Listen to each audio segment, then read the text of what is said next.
Ayan. God is good. And all the time, Amen. Isang masigabo at mapagpalang bagong taon po sa ating lahat, mga kapatid. So, dito na naman tayo, unang prayer meeting po ng buwan ng January at inaanyayahan ko po na ang bawat isa sa mga oras na to ay tumayo sa mga kapatid po natin nandito sa church. At ganoon din po sa ating mga kapatid na nanonood via Facebook Live.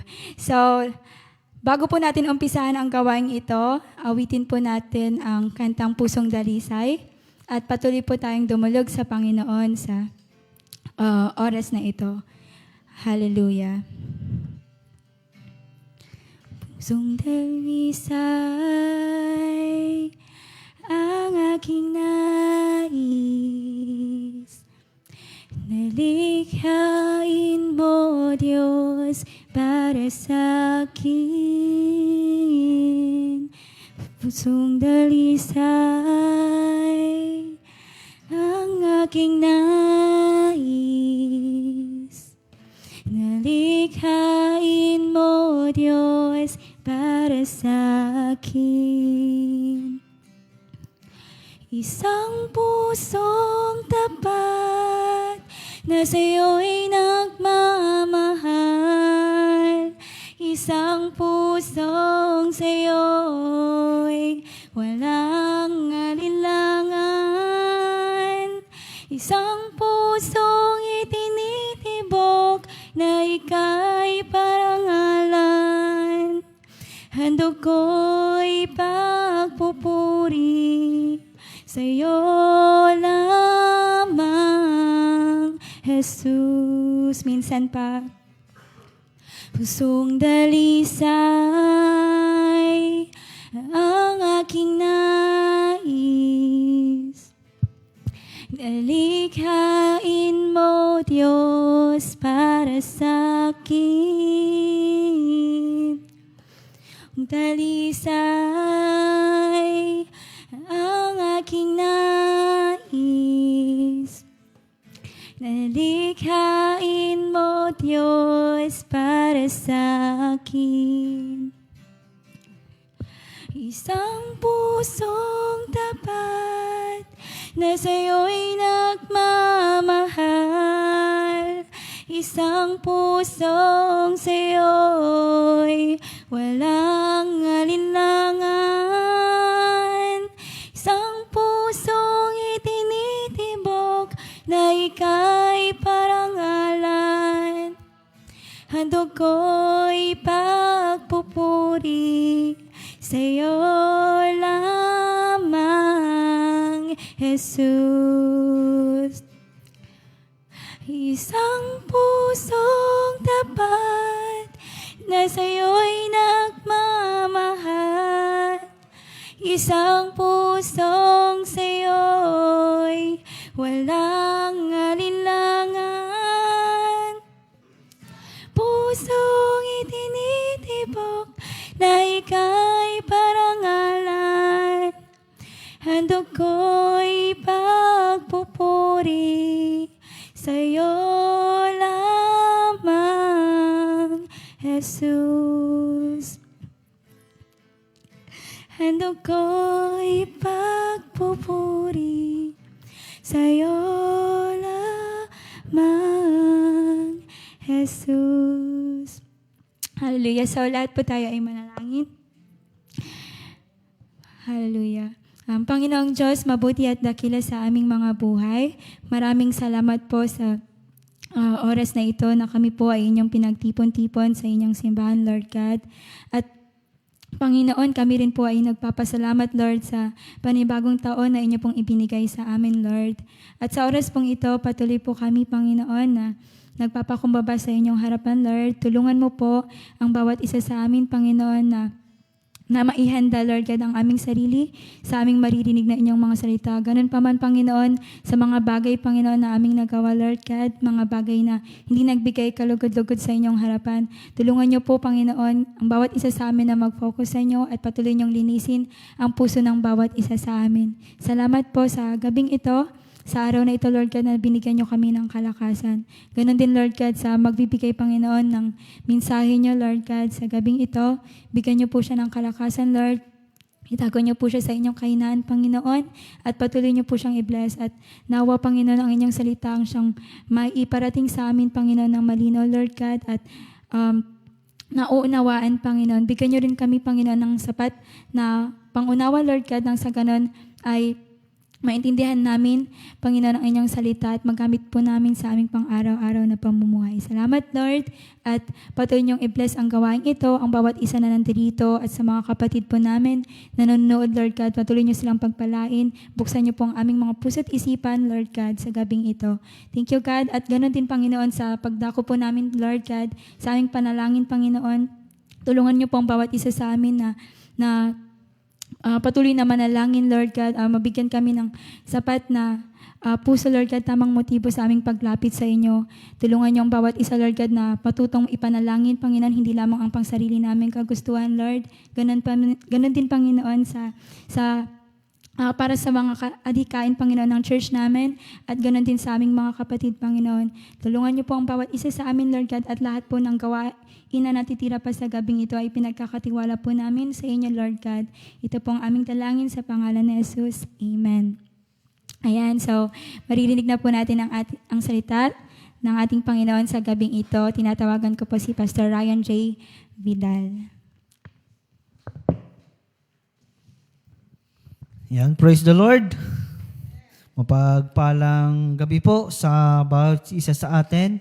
At ito po yung unang prayer meeting natin ngayong taong 2024. At mapalad po tayo dahil tayo po muli ay nandito ngayon sa bahay-samba ng ating Panginoong Diyos upang sama-samang dumulog manalangin sa ating Panginoon. At sa gabing ito, bago tayong manalangin, dumulog sa ating panalangin sa ating Panginoon, nais ko munang ibahagi ang maikling mensahe ng ating Panginoong Diyos na nagmumula po sa banal niyang salita. In the book of Psalm, chapter 145, verses 18 to 19. Makipagbukas po kayo sa akin in the book of Psalm, chapter 145, verses 18 to 19.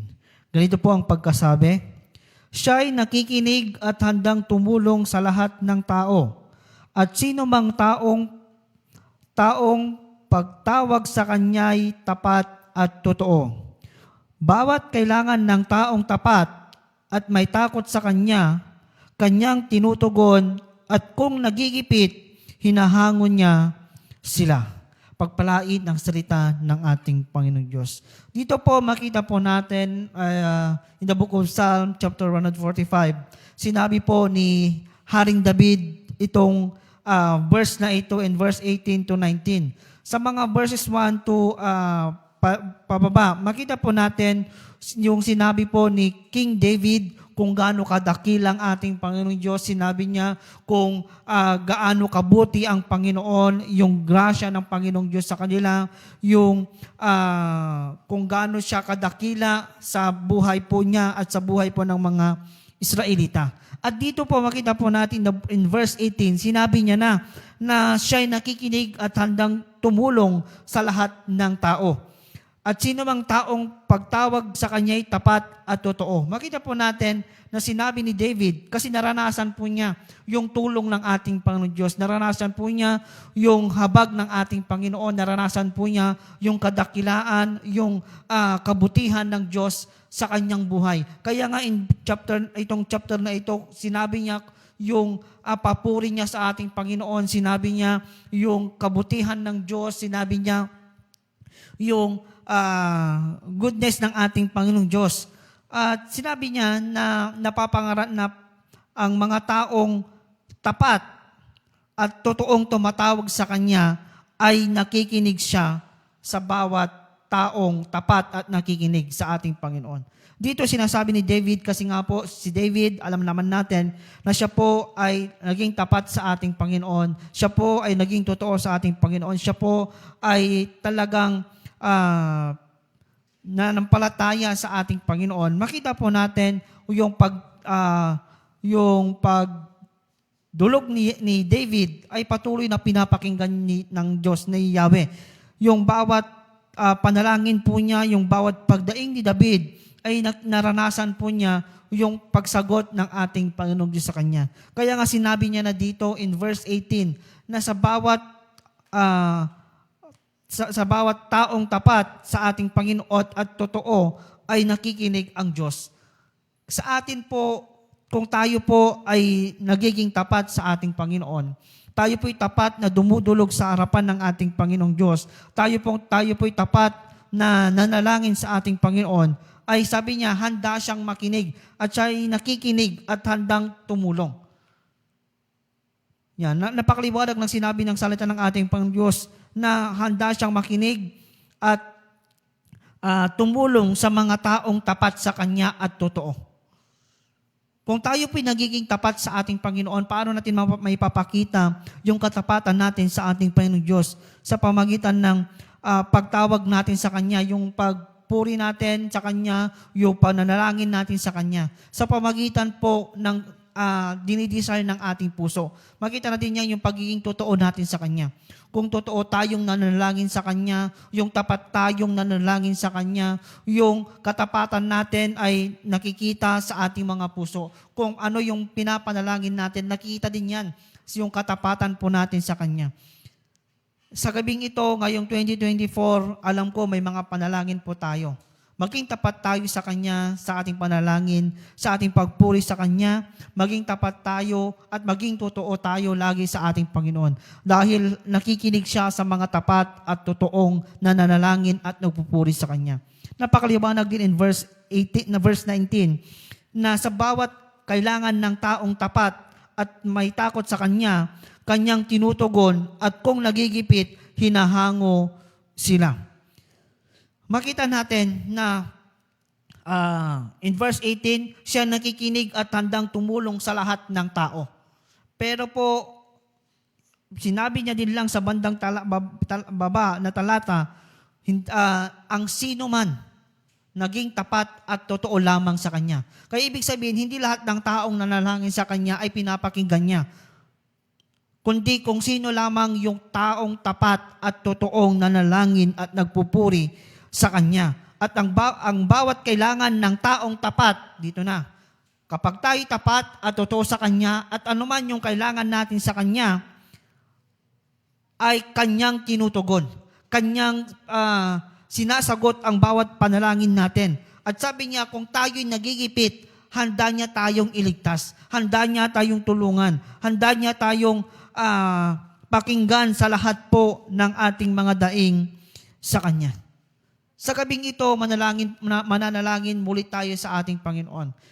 Andito po tayo sa lugar na ito upang magkaisang manalangin sa Diyos.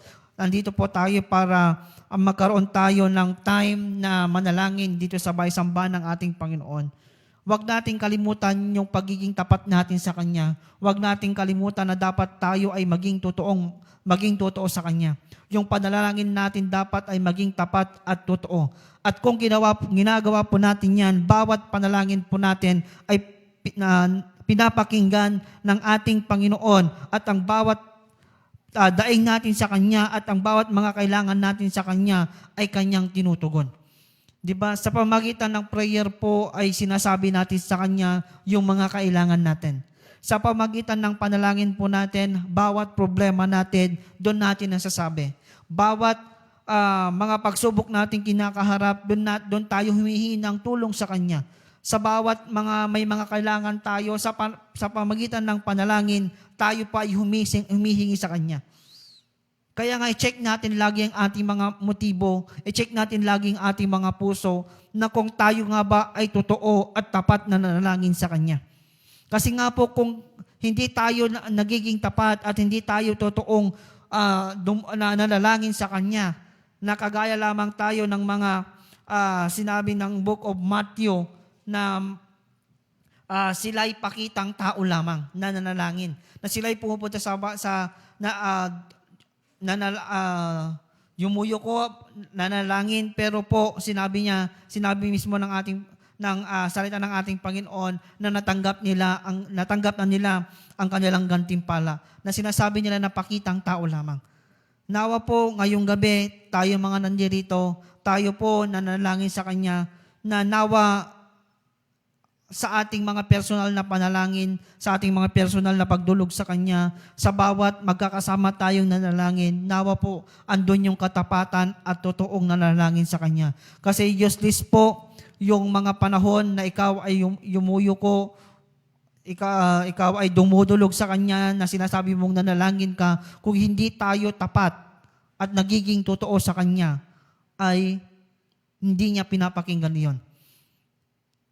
Kaya nga po sa gabing ito, umpisan po natin ng tayo po bilang isang mananampalataya, bilang isang taong may pananampalataya at takot sa Kanya, gawin po natin yung mga sinasabi ng ating Biblia na dapat maging totoo at maging tapat tayo sa Kanya.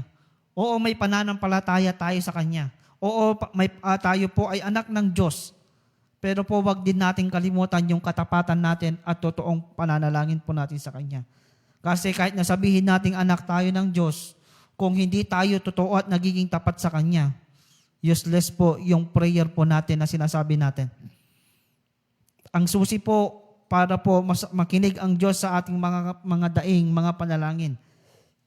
Hindi lamang po yung pananampalataya, kundi may kasamang katapatan at totoong dumudulog at lumalapit sa Kanya. At wag tayong pakitang tao lamang na sinasabi nila na, uy, itong taong ito nanalangin, prayerful to, laging nanalangin. Pero po, ang tinitignan lagi ng ating Panginoong Diyos, yung puso natin na mananalangin, yung puso na tayo po'y dumudulog sa Kanya. Sa gabing ito, dadako po tayo sa ating panalangin. I-check lagi natin ang ating mga puso't isipan. I-check natin lagi ang ating mga motibo. Kung tayo po ba ay totoong at tapat na nanalangin sa Kanya. Kasi nga po, ang katapatan po natin sa Diyos ay nakikita yan sa ating mga puso. Pwedeng makita ng mga tao dyan sa labas o sa loob ng church na tayo po'y tapat. Pero po, nasa Panginoon yan at ikaw at ang ating Panginoon ang may alam yan. Kasi nga po, nasa puso po natin yan. Na pwede tayong magpakitang tao lamang. Pero po, sa ating Panginoon Diyos, hindi tayo makapagtatago. Laging lantad po tayo sa harapan ng ating Panginoon. Kaya nga po, sa gabing ito, ang susi para makinig ang Diyos sa ating mga panalangin, hindi lamang sa pananampalataya, kundi sa katapatan at totoong tayo po ay dumudulog sa Kanya. Ngayong gabi, dadako na po tayo sa ating panalangin. Ito lamang po ay reminders po sa bawat isa in the book of Psalm, chapter 145, verse 18 to 19, na siya ay nakikinig at handang tumulong sa lahat ng tao. Ang sino mang taong pagtawag sa Kanya ay tapat at totoo. Bawat kailangan ng taong tapat ay may takot sa Kanya, Kanyang tinutugon, at kung nagigipit, hinahango sila. Yun po ang salita ng ating Panginoon Diyos ngayong gabi. Papunta na po tayo sa ating personal prayer. Ulitin ko, tayo po ay maging tapat at tayo po ay maging totoo sa harapan ng ating Panginoon. Punta na po tayo sa lugar kung saan po tayo manalangin sa oras pong ito.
Yan, nadako po na po tayo sa ating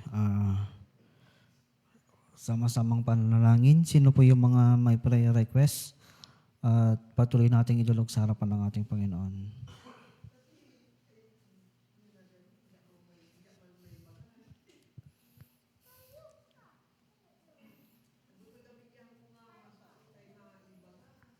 Sige, ante.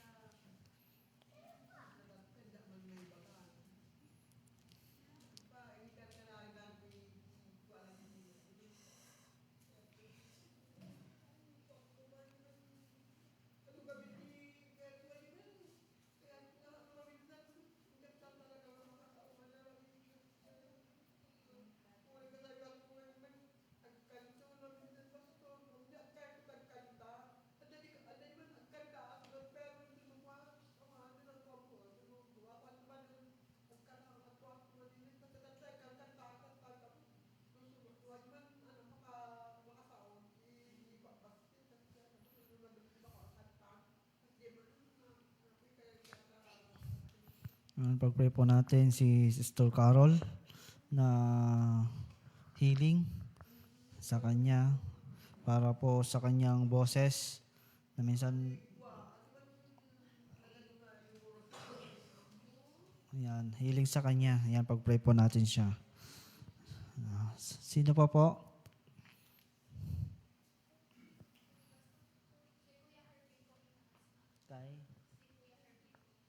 Si Brother Hervey, healing din sa kanya. Brother Manny. Tsaka Sister Arlene, healing din. Yan. Sino pa? Yan, pag-pray po natin si Sister Patricia sa kanyang pagbabiyahe. Meron pa po ba?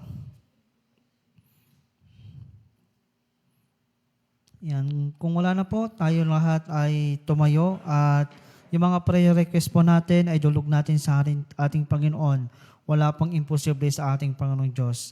Ang Diyos natin na siyang pinaglilingkuran po natin, ang Diyos po na siyang pinapanalalanginan po natin, ay Diyos na makapangyarihan sa lahat at siya yung Ama po natin na tumutulong at nakikinig sa ating mga panalangin. Tayo pong lahat ay manalangin. Ama naming Diyos sa dakila, muli Panginoon, nagkakaisa kaming dumudulog sa iyong harapan at tinataas po namin, Panginoong Diyos, yung mga kapatiran po namin na nangangailangan ng panalangin po, Panginoong Diyos. Itinataas po namin ang mga kapatiran po namin, Panginoong Diyos, na nangangailangan ng kagalingan. Si Brother Hervey, Panginoong Diyos, si Brother Manny, Panginoon, si Sister Carol, Panginoong Diyos, at sino man, Panginoong Diyos, yung mga napangalanan kanina na nangangailangan ng kagalingan, Lord, ikaw po ang humipo sa kanilang mga physical na katawan, Panginoong Diyos. Ikaw po ang tumulong sa kanila. Alam mo po ang kanilang nararamdaman sa oras pong ito. Alam mo po ang sitwasyon po nila ngayon, Panginoon. Lord, iparanas mo po ang iyong kapangyarihan. Iparanas mo po ang iyong katapatan sa kanila, Panginoon, at makita po nila kung gaano ka kadakila, kung gaano ka kabuting Diyos, kung gaano ka makapangyarihang Diyos na siyang pinaglilingkuran po namin, Panginoon. Lord, lahat po sila, Panginoon, ikaw po ang manguna at kagalingan, Panginoong Diyos, ang ibigay mo sa kanila. Salamat, Panginoong Diyos, dahil alam po namin, Panginoon, na sa oras pong ito, hinihipon na muna po ang kanilang mga physical na mga katawan at ang kanilang karamdaman, Panginoon. Ay alam po namin, Panginoong Diyos, ay mawawala na ito, Panginoon, dahil sa iyong kapangyarihan, dahil po sa aming Panginoong Jesucristo, na siyang napako sa krus at ang aming mga karamdaman, Panginoon, ang mga kasakit, Panginoong Diyos, ay gagaling, Panginoon. Salamat, Panginoong Diyos, sa kagalingan na ipagkakalob sa kanila. Kung meron man, Panginoong Diyos, na miyembro pa ng iglesyang ito, sa church namin, Panginoong Diyos, na may karamdaman, o miyembro po na ang aming pamilya na may nararamdaman din sa oras pong ito, Lord, ikaw din pong humipo sa kanila at patuloy ng kagalingan ang ibigay mo sa kanila, Panginoong Diyos. Salamat, Panginoon. Salamat po at itinataas din po namin, Panginoon, si Patricia, Panginoon Diyos, sa kanyang pagbibiyahe bukas. Panginoon, tulungan mo po siya, gabayan, pagkaingatan, Panginoon, protektahan, at alam po namin, Panginoon, na sa kanyang pupuntahan ay makakarating po siya dahil ikaw po ang tumulong sa kanya. Panginoong Diyos, iparanas mo din po, Panginoon, yung kapangyarihan at ang yung proteksyon sa kanyang buhay, Panginoon. Salamat, Panginoon, sa iyong pagproprotekta sa kanya. Bukas, Panginoon, sa kanyang pagbibiyahe, alam po namin, Panginoon, na siya po ay anak mo at iyong tutulungan. Sa pagkakataon na ito, Panginoon Diyos, itinatas po namin ang bawat miyembro ng iglesyang ito, Panginoong Diyos, mula sa pinakabata hanggang sa pinakamatanda, Panginoon, na miyembro po ng simbahang ito. Lord, ikaw po ang tumulong sa bawat mananampalataya sa lugar na ito. Ikaw po ang magpatibay sa aming mga pananampalataya. Ikaw po ang tumulong sa bawat problema po namin. Alam mo po ang bawat sitwasyon po namin. Nakikita mo po at hindi po lingid sa iyo ang aming buhay. Sa iyong harapan, Panginoon. Lord, ikaw po ang tumulong sa amin. Wala po kami magagawa, Panginoon, kung wala ang iyong tulong. Kaya we acknowledge your power, Panginoong Diyos, na siyang maranasan po ng bawat isa, na siyang ang iyong kapangyarihan, na siyang tutulong po sa bawat isa sa amin, Panginoong Diyos. Sa oras pong ito, Panginoon, ikaw lamang po ang aming kailangan. Ikaw lamang po ang aming sandigan, ang aming takbuhan, Panginoon. Na sa bawat problema po namin, Panginoong Diyos, ikaw lamang ang makapagbibigay ng solusyon at patuloy, Panginoon, na kalakasan sa aming mga pananampalataya, Panginoong Diyos. Tulungan mo po ang bawat mananampalataya sa lugar na ito na patuloy na magtiwala lamang sa iyo, sa iyong plano, sa iyong kapangyarihan, sa iyong gagawin sa aming mga buhay, Panginoon. At patuloy, Panginoon, na sa bawat pangangailangan po namin, sa lahat po ng aspeto ng aming buhay, ibigay mo po ito, Panginoong Diyos. At patuloy, Panginoon, na maranasan po namin ang iyong kapangyarihan at masaganang pagpapala mo sa buhay at pamilya po ng bawat isa. Bawat problema po namin, Panginoon, ikaw po ang tumulong sa bawat isa at patuloy na magpalakas sa amin, Panginoon. At hayaan mo po ng mga problema na mararanasan po namin, Panginoong Diyos, hayaan mo po, Panginoon, na ito po ay maging rason po namin, Panginoon, na sa iyo po kami magtiwala at patuloy na dudulog sa iyo, Panginoon. Salamat, Panginoon Diyos, dahil alam po namin na sa bawat anak mo sa lugar na ito ay patuloy na ipaparanas mo po ang mga pangako mo sa amin. At alam po namin na bawat pangako mo ay patuloy na gagawin mo po sa amin, Panginoong Diyos. Salamat, Panginoon. Salamat po, Panginoong Diyos, na sa bawat mananampalataya sa lugar na ito ay patuloy na mararanasan ang iyong pag-ibig, ang iyong kabutihan at kadakilaan sa buhay po ng bawat isa sa amin. At itinaas din po namin, Panginoon Diyos, ang aming church na ito, Panginoong Diyos, ang aming church building, Panginoon. Lord, patuloy, Panginoon, na sa bawat pangangailangan ng aming iglesyang ito, Panginoong Diyos, i-provide mo po at gumipo ka po, Panginoong Diyos, ng mga tao, Panginoon, upang maibigay ang mga pangangailangan ng aming church na ito, Panginoong Diyos, at mas lalong mapaganda at mapaganda at mapatibay, Panginoon, ang aming church na ito, Panginoong Diyos, na siyang pinagkakatipunan po namin para sumamba at magpuri sa iyo, Panginoon. Alam mo po ang bawat kailangan pa, Panginoon, ng mga materyales, mga gamit, Panginoon, ng aming iglesyang ito. Lord, alam po namin na ikaw ang magpo-provide nito dahil ito po ay bahay mo, Panginoon, at patuloy, Panginoon, na papagandahin mo po ang Panginoong Diyos. Salamat, Panginoon. Salamat po, Panginoong Diyos. At inaasas din po namin ang aming mga pastor, Panginoong Diyos, si Pastor Pader, Panginoong Diyos, at kay Pastora Grace, Panginoon. Salamat sa kanilang mga buhay. Lord, tulungan mo din sila, Panginoon, sa ang mga lingkod mong ito, Panginoon. Bawat ginagawa po nila sa iyong ministry, Panginoong Diyos, tulungan mo po at patuloy na anoint po sila, palakasin, Panginoong Diyos, hawakan ng kanilang mga buhay at i-bless mo po ang kanilang mga buhay, Panginoon. At patuloy, Panginoong Diyos, na maranasan po nila bilang isang lingkod mo, Panginoon, ay maranasan po nila ang masaganang pagpapala, Panginoong Diyos. Alam po namin na sila po yung lingkod at patuloy mararanasan po nila ang pagpapala mo na siyang ibibigay sa kanila, Panginoon. Alam mo din, Panginoong Diyos, ang kanilang mga panalangin sa iyo, ang kanilang mga daing sa iyo, Panginoong Diyos. Lord, pakinggan mo po ito at patuloy, Panginoon, na tulungan mo po at sa mga problemang siyang kakarapin po nila, na siyang ipapahintulot mo, Panginoon, na siyang gagawin ng kaaway sa kanila, Panginoon. Ikaw pong tumulong sa kanila, magpalakas sa kanila, Panginoon, at ikaw mag-remind sa kanila, Panginoon, ng iyong mga pangako at ang iyong katapatan sa kanilang mga buhay. Salamat, Panginoong Diyos, sa kanilang mga buhay. At alam po namin, Panginoon, na sila po, Panginoong Diyos, ay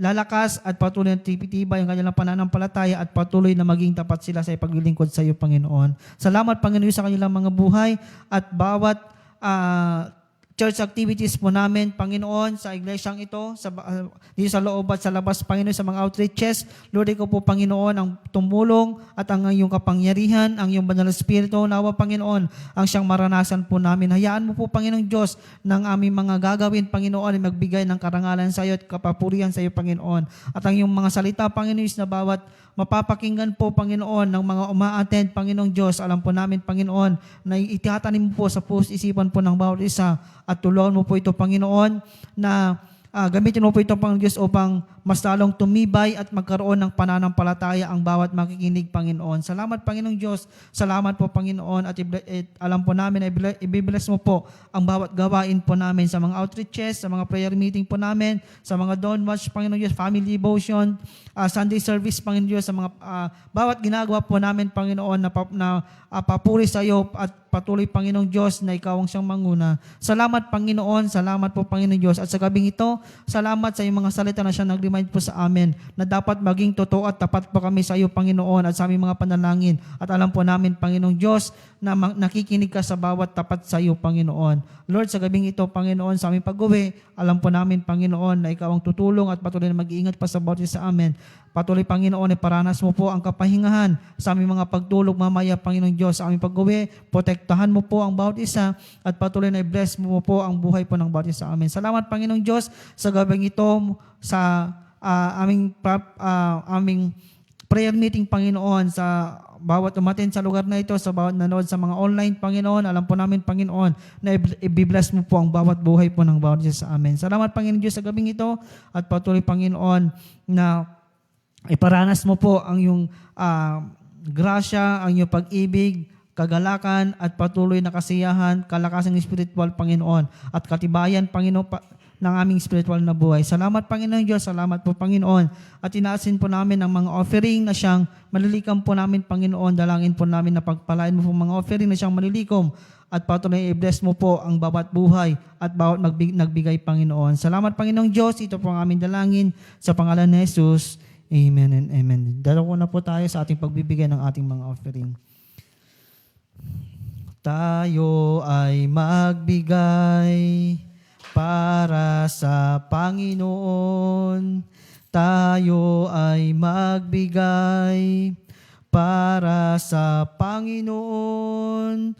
Purihin ang Diyos, pasalamatan siya na may kagalakan sa puso. Hallelujah. Mapagpalang gabi po sa bawat isa sa atin.